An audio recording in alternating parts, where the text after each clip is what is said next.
Balik tayo sa Pilipinas, tinawag ng propaganda ng Armed Forces of the Philippines ang inaakong pagtaboy ng China sa barko ng Philippine Navy sa Scarborough Shoal.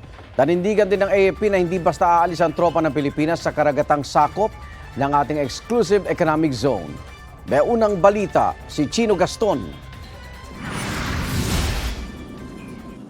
Propaganda lang ayon sa Armed Forces of the Philippines ang pagyayabang ng China Coast Guard na itinaboy nito ang isang Philippine Navy ship na lumapit sa inaangkin nilang Scarborough Shoal. Ito rin ang sinabi ng Philippine Navy. Sabi ng hepe ng Armed Forces of the Philippines, tinangka ng China Coast Guard na i-challenge ang Philippine Navy ship. Pero di raw ito natinag at dumiretso lang sa maritime patrol nito. Hindi rin daw ito naitaboy tulad ng sinasabi ng China. Hindi totoo yun. Propaganda lang ng China. Yun pa rin ang stand namin. It's Chinese propaganda. Kung may Navy ship daw kasi roon, ay hindi ito kayang palayasin at hindi basta aalis. Lalo't nasa loob ng exclusive economic zone ng Pilipinas ang Scarborough Shoal. Hamon sa China ni dating Supreme Court Senior Associate Justice Antonio Carpio na naging bahagi ng legal team kontra China sa ipinanalong arbitration ng Pilipinas.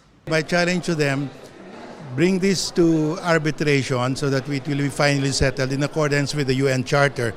Sa ngayon, dumarami na mga bansang sasama sa Pilipinas sa pagpapatrolya sa karagatan. Bukod sa kakatapos lang na joint sale ng Pilipinas, Japan, US at Canada, may strategic partnership na rin ang Pilipinas at Australia.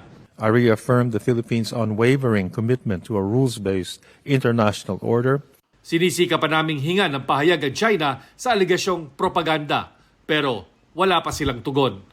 Ito ang unang balita, Chino Gaston, para sa GMA Integrated News.